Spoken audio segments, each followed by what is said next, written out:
Thank you very much. I love telling these stories because it always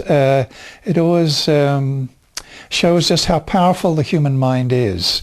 I have a patient who came to me crippled with arthritis. She was in chronic pain. She was on the point of selling her business because getting around was very difficult.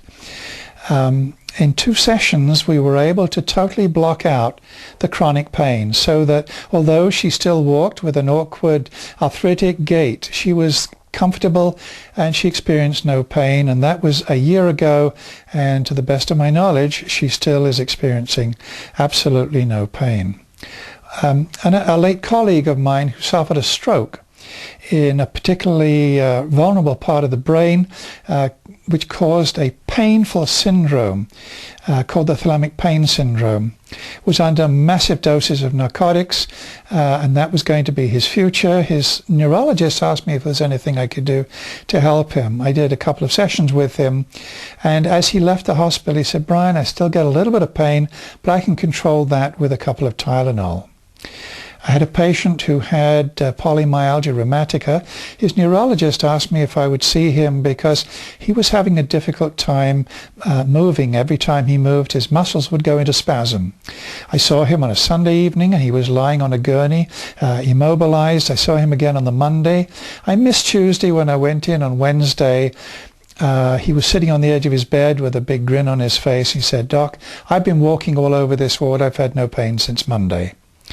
I had a patient who had spinal cord damage by an anesthetist who, and this was 17 years before I saw her.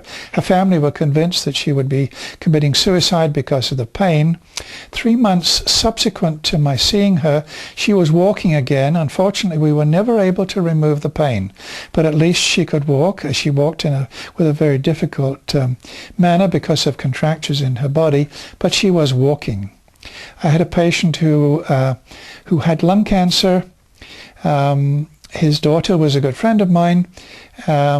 He was told that he had at least the longest 3 months to live. He should get his affairs in order.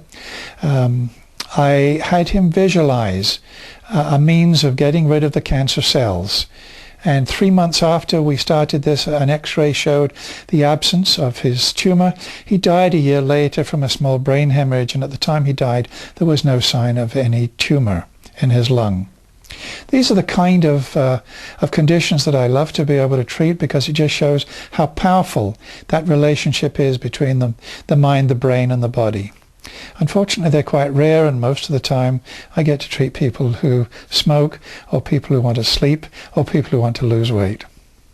Well, thank you very much for your time, and thank you very much for this wonderful explanation of hypnosis. And again, I just want to thank you, Dr. Brian Pound. And if anyone has any questions or anything, do you have a web page or? I do. It's www.brianpound.com. Well, thank you very much, and thank you for joining us here today. Thank you very much indeed, and it's been an interesting time. And thank you for listening.